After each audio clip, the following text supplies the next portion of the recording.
Mi promo baila. El Consejo Deliberante de Mercedes, a través de la Presidencia, pensando en los estudiantes y jóvenes de nuestra ciudad, lanza un gran concurso de talentos para las promos 2023. Mi promo baila. Primer premio para las promos, 150.000 pesos. Segundo premio, 100.000 pesos. Tercer premio, 50.000 pesos. Premios para las bandas. Primer premio, 50.000 pesos y será telonera en un evento importante. Segundo premio, será telonera en un evento importante. Prepárate para disfrutar y ganar con tu promo. Info e inscripciones 3773-4103-63. Consejo Deliberante de Mercedes. Cali Sánchez, presidente.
Buenas noches. Esto es Corrientes, antes y ahora. Programa histórico cultural. Una mirada al pasado, una visión del presente. Programa de 1 hora de duración. Se transmite por Canal 4 Cabletel Mercedes Corrientes los días martes de 21 a 22 horas. Se reitera miércoles, luego del informativo de este canal, y se lo carga en YouTube. Estas historias son verídicas, las que viví y reviví en mis largas travesías por los campos correntinos. Otras, que escuché de personas que las protagonizaron, donde se reflejan fielmente sin aditamentos políticos, religiosos o sociales. A los hombres y mujeres productos de la tierra correntina, las empresas grandes y pequeñas que empujaron la rueda del progreso. Son ellos, no otros, los protagonistas de Corrientes, antes y ahora. En este programa tienen cabida todos los temas que nos ayuden a descifrar nuestro patrimonio intangible. Agradecimiento a Griselda Montiel, a Omar Tunino Lugo, Romina Lugo, José María Calderón y a los auspiciantes que hacen posible que podamos emitir este programa. También un agradecimiento muy especial a las personas que se comunican, nos envían historias, datos, incluso hasta nos rectifican de algunas historias que damos, acá nos cambian la fecha. A todos ellos, muchísimas gracias por su participación. Hoy es el programa número 86 de Corrientes antes y ahora. El Día de las Maestras Jardineras, ¿por qué se conmemora el 28 de mayo el Día de las Maestras Jardineras? El Día de los Jardines de Infante y de las Maestras Jardineras se celebra cada 28 de mayo en memoria de Rosario Vera Peñalosa, quien falleciera el 28 de mayo de 1950. La educadora y pedagoga, nacida en La Rioja, fundó el primer jardín de infante argentino, instituciones que hasta el día de hoy forman parte del primer nivel del sistema educativo. Vera Peñalosa, quien fue conocida como la maestra de la patria, nació el 25 de diciembre de 1873 en el pueblo de Atiles, La Rioja. Dedicó su vida a la enseñanza y dejó una huella imborrable en la educación del país. Finalmente, falleció, como dijimos, el 28 de mayo de 1950, fecha que se tomó para esta celebración y que fue institucionalizada formalmente el 15 de septiembre de 1971. ¿Quién fuera y quién fue Vera Peñalosa, la creadora del Día de la Maestra del Jardín de Infantes? Nacida en Atiles, aquel caserío cercano al pueblo de Malazán, en la provincia de La Rioja, el 25 de diciembre, como dijimos, 1873. Vera Peñalosa dedicó su vida a la educación, huérfana de padre y madre desde muy pequeña. Cursó sus estudios primarios en la vecina provincia de San Juan. Pasado 10 años, Vera Peñalosa regresó para inscribirse en la escuela normal privada, debido a que la educación pública había desaparecido en su provincia natal. A los 20 años, la joven obtuvo el título superior de enseñanza en Paraná, donde fue alumna de Sarah Eccleston, pionera de la educación inicial en el país. En 1898 fundó el primer jardín de infantes en La Rioja, replicando idéntica tarea en las ciudades de Buenos Aires, Córdoba y Paraná. Llegó a ser designada en los cargos de vicedirectora de la Escuela Normal de La Rioja y de la Escuela Provincial Juan Bautista Alberdi en la provincia de Córdoba. Más tarde, ocupó los cargos de directora de la Escuela Normal 1 en la ciudad de Buenos Aires e inspectora municipales. Bueno, es muy importante esto de los jardines de infantes. Antes, a los 5 años, ingresábamos en el jardín de infante. Ahora ya los chicos, muy chiquitos, van a los jardines de infante y toman el primer contacto con las personas fuera de su hogar. Las maestras jardineras son realmente su segunda mamá. Allí en el jardín de infante se sociabilizan, como llevan para tomar la merienda o el desayuno, aprenden a manejar, estar allí con otros chicos. Realmente es muy importante la tarea del jardín de infante, pero ya a edades muy pequeños los chicos. Reitero, antes íbamos, cuando teníamos 5 años, en el jardín de infante. Ahora se van muy chiquitos allí y en el jardín de infantes, y es muy importante, y veo que los gobiernos le están dando bastante apoyo ya para ir desarrollando este tipo de jardines donde van, reitero, los chicos muy chiquitos, y las maestras jardineras ya tienen preparación para tener estos niños ya muy niños que van obviamente con sus padres, están un poco allí, los cuidan una vez que entran. Bueno, es muy importante entonces esto de los jardines de infantes. Bueno, está con nosotros, a quien le agradezco que haya venido, Mario Roberto Aguirre, un poeta mercedeño, y tiene un poema sobre esto de la maestra jardinera. ¿Cómo estás, Mario? Buenas noches, Francisco, muchas gracias por la invitación. Sí, hoy les traigo esta poesía que lleva por título A mi seño jardinera. Recuerdo como si fuera ayer la ansiedad del primer día. Entre llantos y berrinches a la salita pude ingresar, sin siquiera imaginar que un mundo nuevo descubriría, lleno de luz y sorpresas en ese mágico lugar. Conocer a la señorita y a los nuevos compañeritos fue la experiencia más linda que llevo en mi corazón.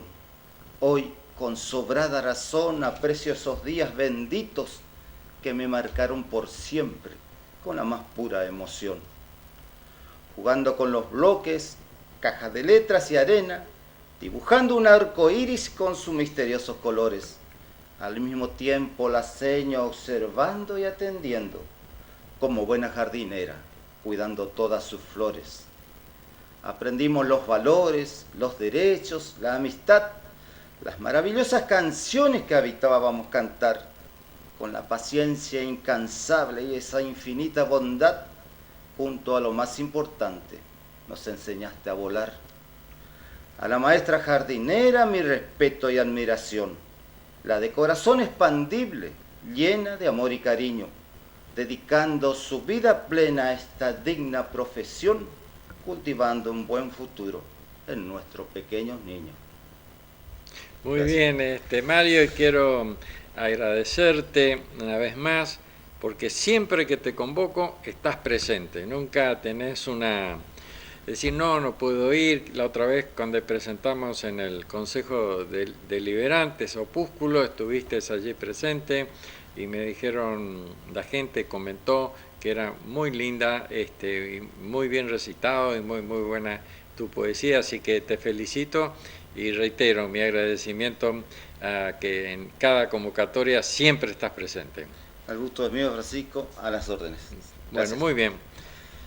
Bueno, ahora vamos a ir a otro tema. Vamos a continuar con el tema de quién fue Santa Rita. ¿Quién fue Santa Rita? Habíamos ya leído en el programa pasado parte de la historia de Santa Rita. Ahora vamos a leer nuevamente, continuar con esto, y en el próximo programa vamos a terminar, porque es bastante extensa la historia de esta santa, que es muy venerada acá en todos los lugares, y también acá en Mercedes nosotros ya hemos leído esto. Rita obedecía en todos los sentidos a la Madre Superiora, quien la ponía a prueba. Le pidió una vez que regara todos los días una cepa de vid seca. A pesar de las burlas, Rita se tomó muy en serio este trabajo. Después de un año, ocurre el milagro.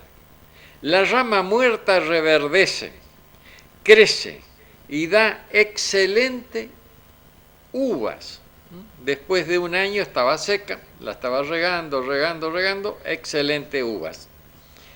La madre, abadesa, hizo cortar las uvas y un día en un almuerzo dijo: vengan todas y prueben el fruto de la santa obediencia. Aquellas que se reían porque estaba regando una planta que ya estaba seca, ahora estaban por comer el fruto de esa planta. Esta vid todavía existe en el convento de Casia y produce uvas de calidad excepcional desde hace más de 500 años. 500 años. Esta vid, reitero, todavía existe en el convento de Casia y produce uvas de calidad excepcional desde hace más de 500 años. El Viernes Santo de 1442, luego del oficio de tinieblas, se sintió conmocionada por las palabras del predicador Santiago de Monte Brandone y concurre raudamente a orar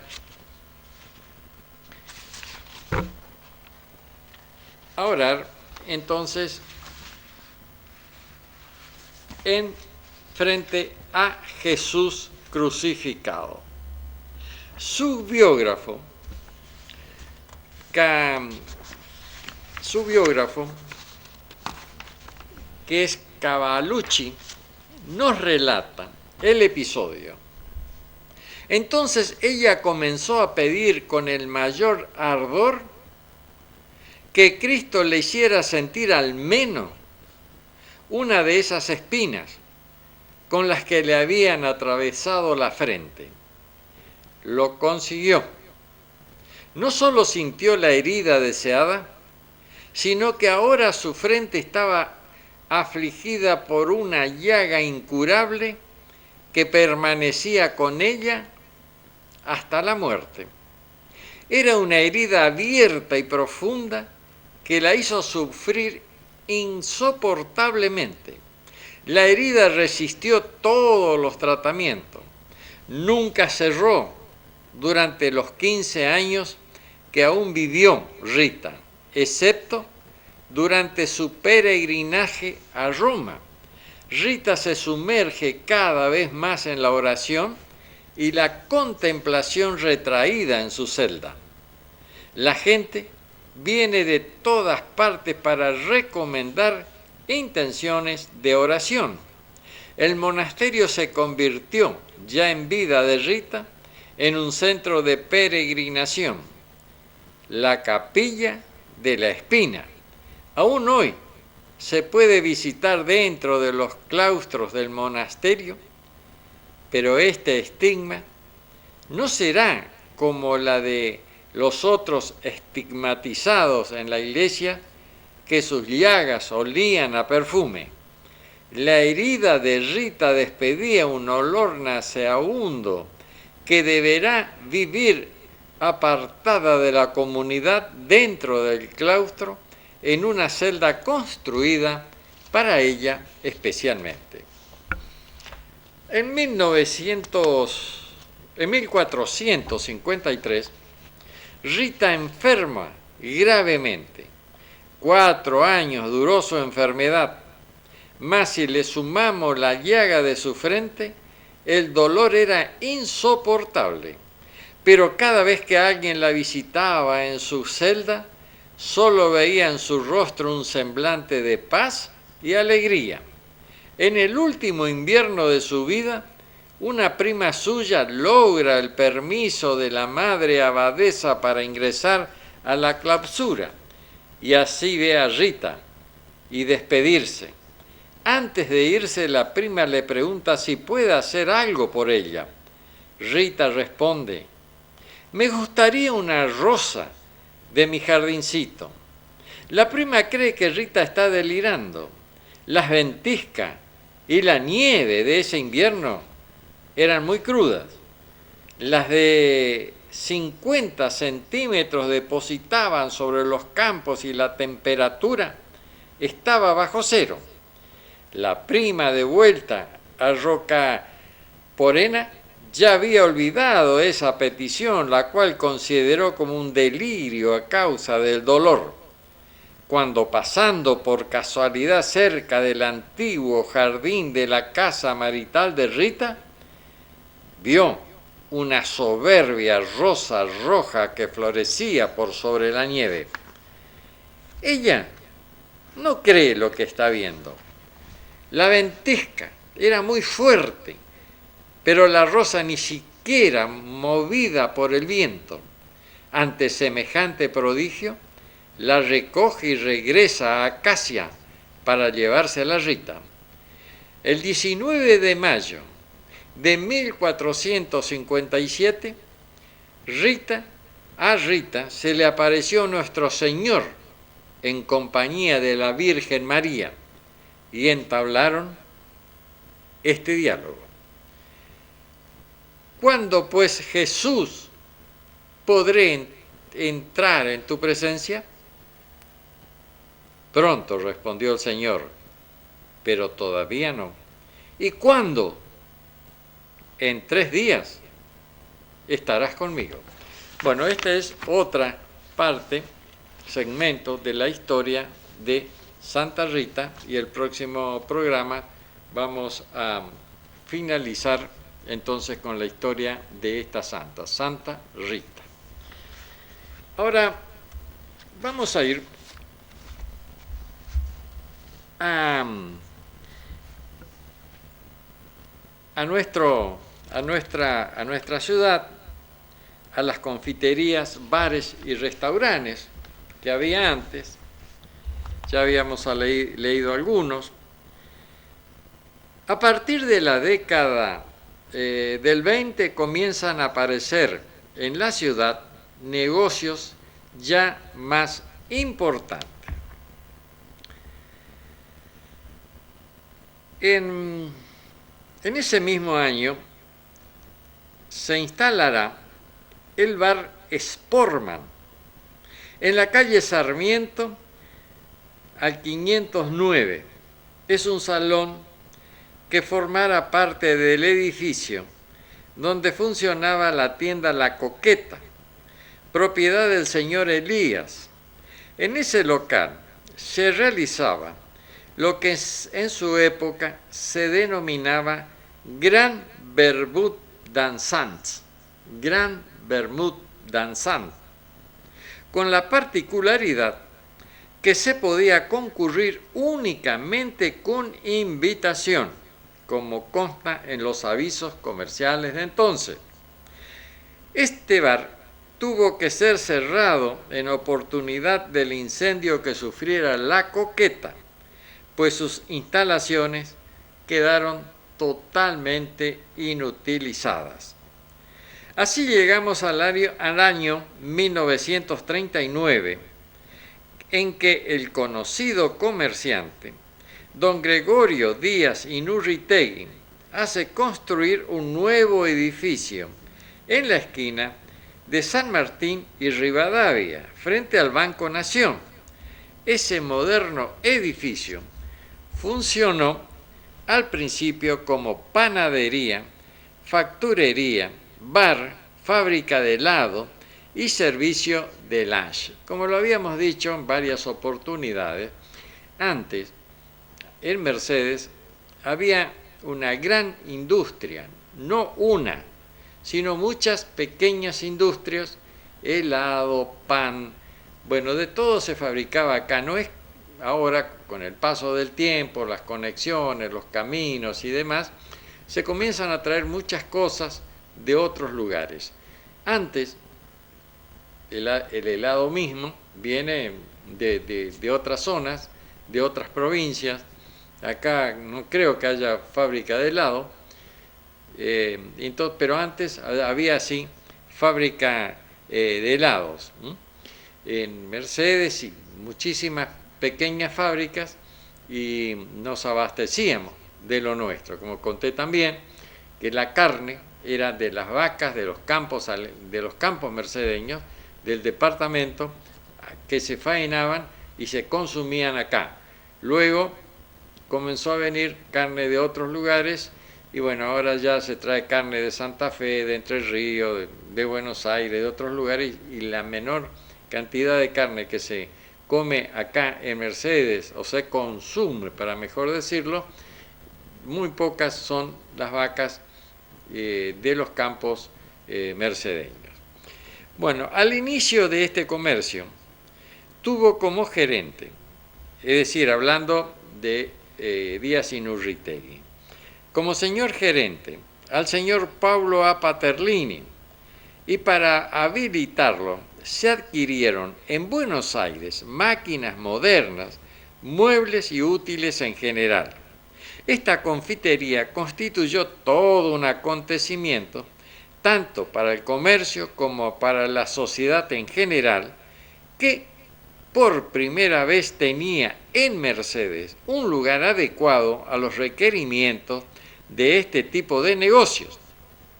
Posteriormente, en ese local, en la parte de la esquina, funcionó por varios años la confitería y roticería de Gabancho y Giuboni, el nombre de Cheroga, pasando luego a ser propiedad del señor Alfredo Giuboni. Hacemos notar que junto al local instalado con el más exquisito gusto existía una amplia terraza sobre calle Rivadavia utilizada en los meses de verano. Creo que no cometeríamos un error afirmando que hasta nuestros días Mercedes no volvió a contar con un establecimiento de ese tipo. A lo dicho, hay que sumarle al señor Giuboni, que no era una persona del medio, y sí un experto conocedor de este tipo de negocios, razón por la cual muchos años quedó el recuerdo de la famosa confitería Cheroga.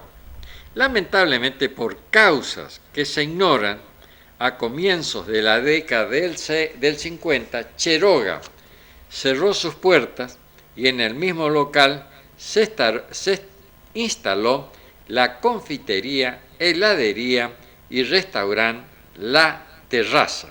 Allá por el año 1953, luego de 2 años de funcionamiento, cambia su nombre por los vascos, recordando que tanto a la confitería Cheroga, La Terraza, los vascos, los bailes que se realizaban en La Terraza contaban con la animación de orquesta de Gustavo Chulín Tresén, en esa época acompañado por el maestro Señal, militar a cargo de la dirección de la banda del ejército, que en su momento formaron la orquesta que conocimos como Señal 13. Bueno, en el próximo programa vamos a continuar con estos temas. Ahora vamos a ir a algo que escribí cuando falleciera el hijo de un amigo. Últimamente acá en Mercedes también ha fallecido un niño y yo lo titulé El elegido del Señor. Cuando un niño se va, la muerte de un ser humano nos entristece. Cuando un joven muere, nos acongoja, nos angustia. La pena es superlativa. Se destrozó el presente, se aniquiló el futuro. La vida parece no continuar, sin embargo continúa. Ya nada será igual, ni siquiera parecido. Todo ha cambiado y va a cambiar aún más. Un dolor lacerante más allá de todo lo soportable, se apodera y se adueña de sus padres, hermanos y abuelos y de la comunidad toda. Un dolor que comienza de pronto y que parece no tener fin, y en verdad no lo tendrá. El paso del tiempo no calmará la angustia. Las preguntas se unirán a las respuestas en un círculo abstracto que girará y girará, impulsado por la inercia del primer golpe. Dicen los que saben y mucho, además está escrito, que Dios se lleva a los mejores, a los más buenos, para convertirlos en ángeles protectores de esta humanidad cada vez más confundida, más desprotegida. La pregunta que surge de inmediato es si un joven ha muerto para protegernos, si un joven es separado de sus padres, hermanos, abuelos y amigos en un sacrificio supremo para transformarlo en un ángel de la guarda, ¿tenemos el derecho de estar tristes, abatidos? ¿O debemos juntar fuerzas y trabajar con más ahínco, con más vigor, con más fe, para el bien de la comunidad necesitada de ayuda? Un joven se ha ido, pero no está lejos. Por alguna razón Dios lo llamó para realizar tareas reservadas a los mejores, a los más buenos.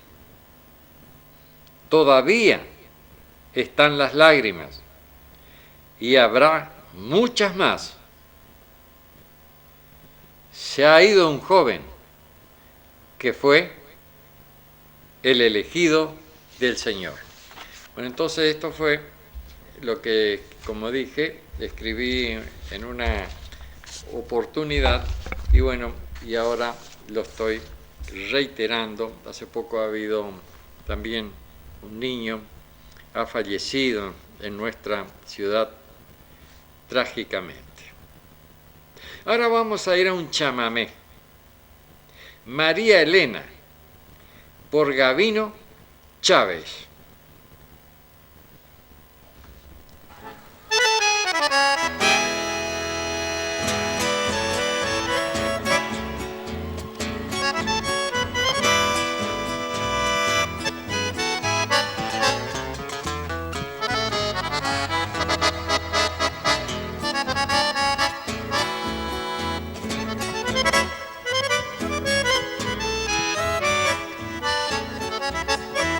Con todo el encanto de tu serranía, cordobesa linda viniste hasta mí.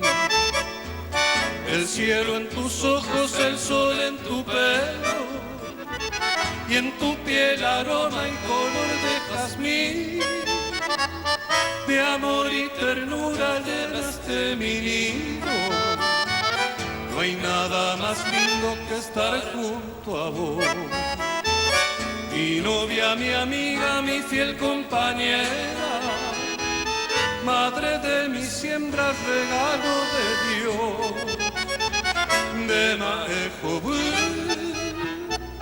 es un manso arroyo que refleja amor, esperanza y cielo. Da vuelta y ya ves, mucho más te quiero, porque tú querés o me consuelo.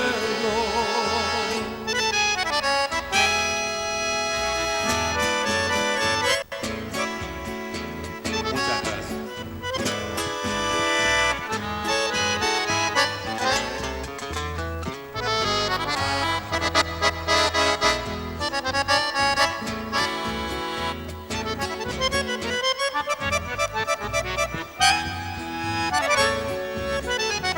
No alcanza una vida para agradecerte curar mis heridas, hacerme feliz, brindarme consuelo, prolongar mi sangre, y por ser el surco donde echó raíz, mi estrella, mi guía, mi abrigo, mi sombra, bendigo la hora que te conocí.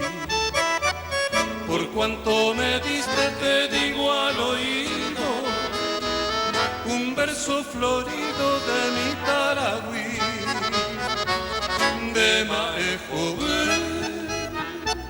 Es un manso arroyo que refleja amor, esperanza y cielo.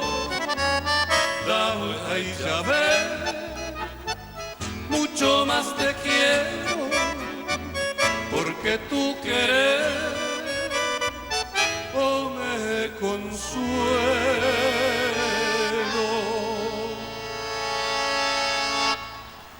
¡Qué cantor! Gracias, muchachos, gracias. ¡Qué interpretación! ¡Gabino!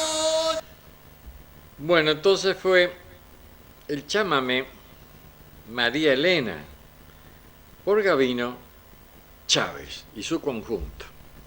Ahora voy a ir a la telenovela Justicia, una telenovela de la cual soy autor de un relato, de una historia que lo estamos pasando como telenovela, capítulo por capítulo. La primavera es la mejor estación del campo. Las vacas que perdieron kilos en otoño e invierno, porque el pasto es de menor nutrición, por esto del engorde compensatorio, es decir, cuando hay ya pastos verdes, con las primeras lluvias, seguramente hay campos que han quemado para que el pasto seco, sacar el pasto seco, y cuando llueve comienzan los primeros verdeos, entonces la hacienda comienza a engordar y a recuperar. Los terneros que nacieron en julio-agosto ya corretean. Los caballos comienzan a engordar y tener fuerzas. Algunos quieren bellaquear. Los árboles se cubren de flores. El pasto es de un verde intenso y parejo. Es la estación de la esperanza. Los animales retozan.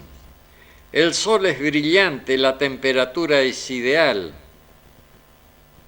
El campo es una fiesta. En la primavera nació el primer hijo del matrimonio.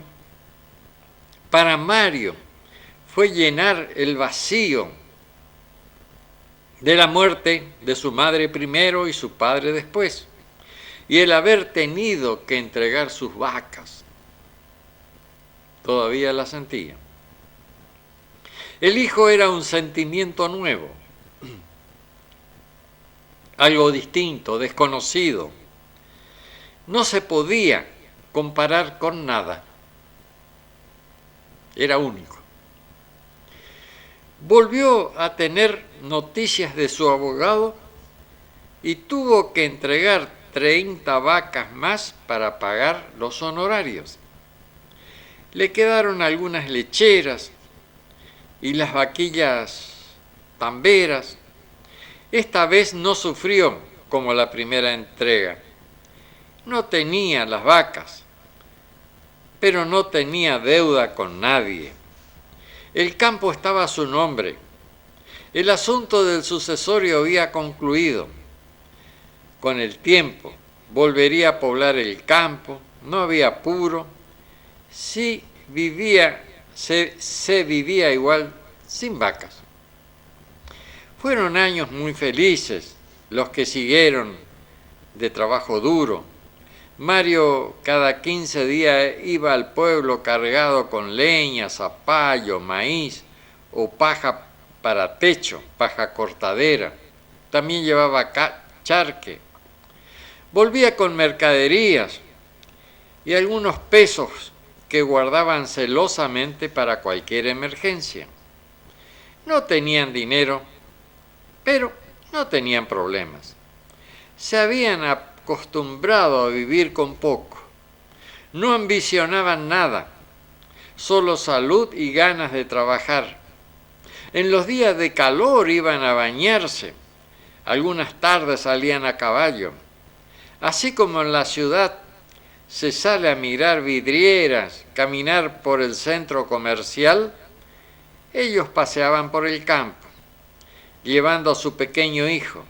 Habían logrado formar una amalgamada familia entre los tres y también incorporaron al campo. Un fuerte lazo los unía, un cariño, un amor que solo la fatalidad podía destruir. Pero ellos no pensaban en la fatalidad. No había razón para pensar en ella. En el otoño nació la hija del matrimonio. Tenían el varón y la nena. Tenían salud. Tenían el campo. ¿Qué más podían pedirle a Dios? Al nacer su hija, Mario salió a recorrer el campo llevando a su hijo Luis. Andrea debía quedarse con la recién nacida. Papá, preguntó el pequeño, ¿por qué nosotros no tenemos vacas? Luis no contestó enseguida. No tenía una respuesta, porque él también se preguntaba, ¿qué había pasado con las vacas? Se las habían sacado. En poco tiempo lo habían dejado sin vacas, entre el gobierno y el abogado. Y lo más triste es que él, Mario, el hijo de Joaquín, se había dejado sacar las vacas mansamente, sin protestar. Estaba seguro que su padre hubiera peleado. No tenemos vacas porque tuvimos que pagar el sucesorio. Pero vamos a tener, sí. Te prometo que algún día vamos a tener vacas otra vez, muchas vacas. Padre e hijo siguieron cabalgando. El chico estaba alegre, su padre le había prometido que iban a tener vacas. Mario cabalgaba con un gesto serio, concentrado en sí mismo. Había hecho una promesa a su hijo y no sabía si la iba a poder cumplir. Bueno, esto es otro de los capítulos entonces de justicia. Ahora tenemos un relato de el escritor Felipe Avellanar en su libro Relatos Correntinos. La distinción. Vestido con las prendas que le eran propias, camisa parda de tela gruesa, pañuelo al cuello, amplio y extendido, faja negra que sujetaba su bombacha bataraza, cinto chapeado de oro y plata, cuyos extremos se juntaban en una hebilla en forma de herradura, botas negras, bien altas, sombrero aludo, color gris oscuro, en su mano, don Jerónimo llegó a la institución bancaria de su pueblo. Venía a solicitar un crédito de esos que llaman de fomento.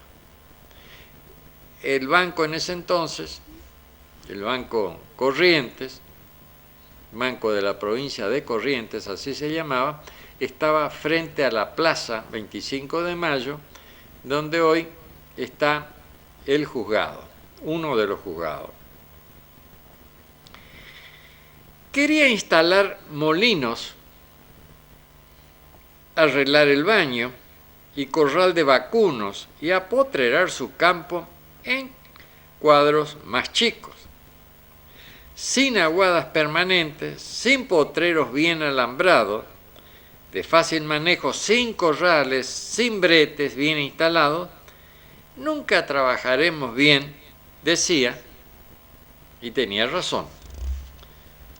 Quería tecnificar su campo y había escuchado que había créditos de fomento que en ese entonces daba el gobierno para hacer este tipo de mejoras en los campos, mejoras tan necesarias, tan importantes.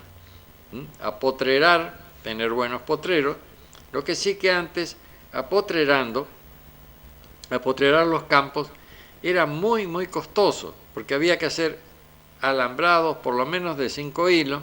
Para hacer los alambrados había que tener postes principales cada 100 metros, tenían que tener postes de 2 metros que había que cavar, enterrar en la tierra, algunos le ponían varilla, y el alambrado de alta tensión, porque el de mediana no servía, porque se tiraba y al poco tiempo se aflojaba y pasaban fundamentalmente las ovejas. Entonces había que hacer este tipo de alambrado y eran muy caros.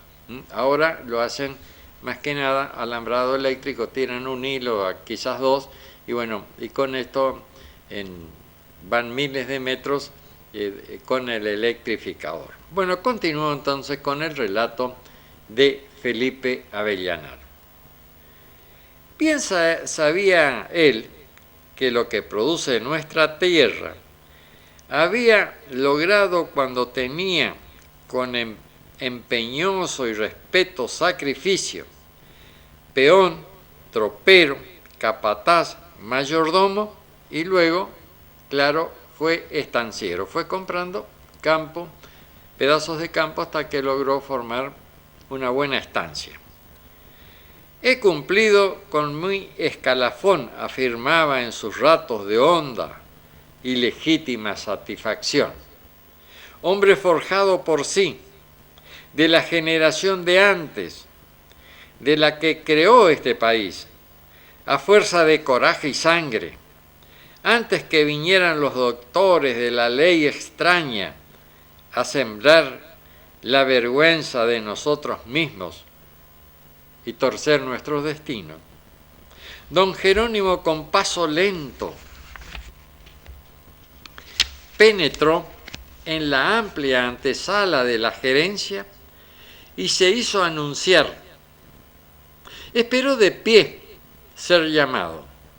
El gerente, un hombre joven, recién llegado del sur, de la capital, de Corrientes, salió acompañado de un poderoso abastecedor local quien había obtenido un sabroso crédito destinado a la compraventa de ganado.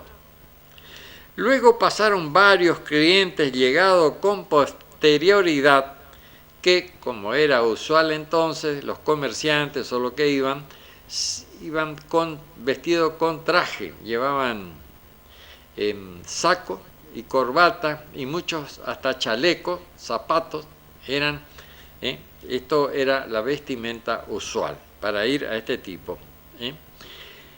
Luego entonces pasaron varios clientes, llegados con posterioridad y fueron recibidos con preferente atención. Un comerciante mayorista, un rematador de hacienda, un abogado, un médico, todos ellos fueron atendidos y don Jerónimo quedó relegado.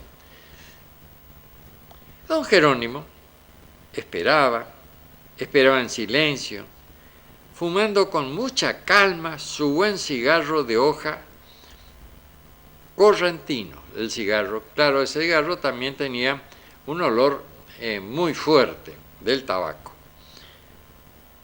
De pronto, a las cansadas apareció el señor gerente y dirigiéndose a un empleado le preguntó: ¿quién es ese rústico que está clavado allí como una estaca y encima fumando un olor fuertísimo? Es don Jerónimo. Don Jerónimo, uno de los hombres más ricos de la zona, fue la respuesta del empleado de banco del auxiliar bancario.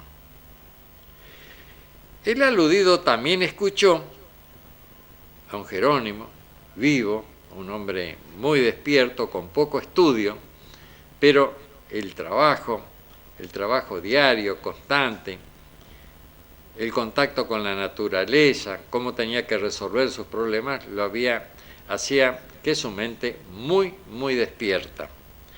Y vio cómo se transformaba el alto funcionario, quien acercándose y sin interesarle el olor que despedía el cigarro de don Jerónimo, y tomándolo de un brazo le dijo: «Por favor, esperando a usted», y lo introdujo en su despacho. Allí, cortésmente le ofreció una silla, un sillón. «Por favor, siéntese, don Jerónimo». Claro, el gerente se dio cuenta de que había, como se dice normalmente, metido la pata, es decir, no lo había atendido rápidamente a un gran cliente de banco, a un hombre que tenía mucha plata, mucho más de todos los que había él atendido en primer lugar. Así lo hizo don Jerónimo. Cuando le dijo siéntese, don Jerónimo se sentó. Y con mucha comprensión y bondad dijo: «Eguapí, che plata», o sea, sentate, che plata. Consciente don Jerónimo que no era por él quien, con toda cómo había cambiado la actitud del gerente, que le ofrecía un sillón para sentarse y demás, no era por él, sino era por su plata que lo respaldaba. Bueno, muy bien. Ahora vamos a ir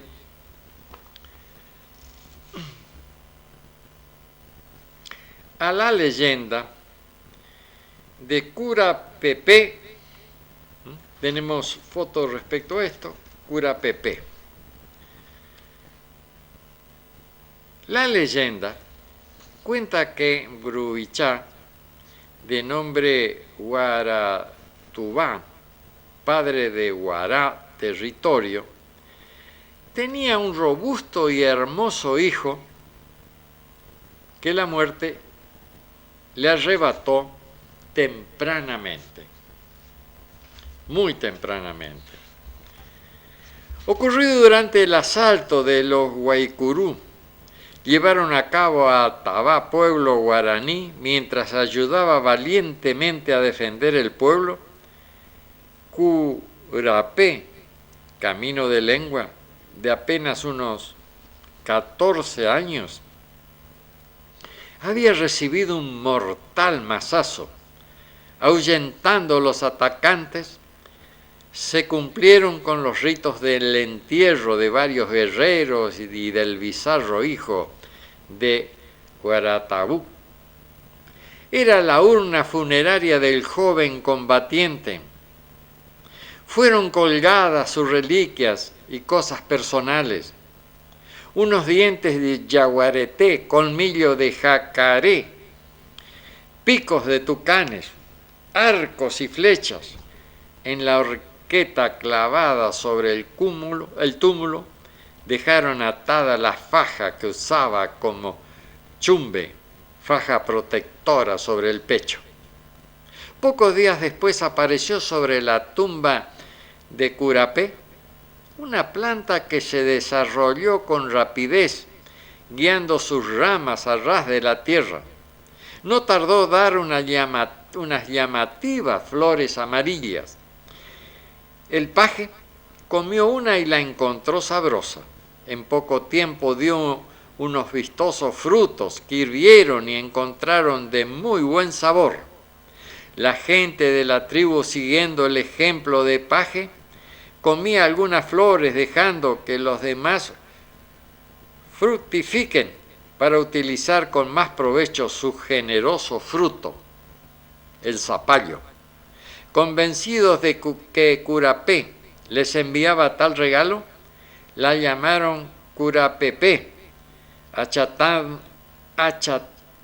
camino de lengua, es decir, el chato camino de lengua, por ser una planta que guía sus ramas sobre el suelo. Entonces esta fue la leyenda de el zapallo. Ahora vamos a ir a las cautivas, a Victoria Bat de Ceballos. Victoria Bat, como sus compañeras de infortunio, eran nativas de Corrientes. Su familia pertenecían al patriarcado tradicional criolla que caracterizó la sociedad del siglo XIX. Mujer de meritorias cualidades, se había casado muy joven con el acaudalado hacendado Alejo Ceballos, perteneciente a la alta sociedad colonial entroncado en el virreinato del Río de la Plata, hombre de notable proyección en el ambiente político-social por sus relevantes dotes caballerescas y filantrópicas. Con alto y noble civismo, durante la resistencia puso a disposición de las fuerzas defensoras bienes, haciendas, hecho que determinó el triste destino de su esposa. En la madrugada del 11 de julio se hizo pasible del arresto por una partida que la sacó de su domicilio por la fuerza. Directa y firme en su dignidad, controlando la fuerte conmoción generada por la separación de sus hijos pequeños, Victoria aceptó la pena con patriotismo y grandeza. Conducido al viejo Cabildo primero y a la cárcel de Humaitá, después siguió camino de sus comprovincianas y también el de su suegro, don Alejo Ceballos, simultáneamente apresado sin causa alguna que lo justifique. Victoria, firme en sus concepciones, soportó el cautiverio con valentía, conoció la prepotencia del más fuerte, la injusticia y el relajamiento de los deberes morales. Creyente y devota, contó con la fe de Dios en los instantes más críticos, y a su regreso a la patria vivió largos y apacibles años en su pueblo natal, hasta el 26 de julio de 1926, fecha de su deceso a los 87 años. Dejó a la posteridad un relato sobre la odisea que padecieron en las marchas y prisiones sucesivas. Este conmovedor testimonio será transcrito al final de este capítulo. Bueno, estamos ya terminando este programa. Vamos al chamamé Paraje Bandera Bajada por Desiderio Souza.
Esto ha sido todo para este programa.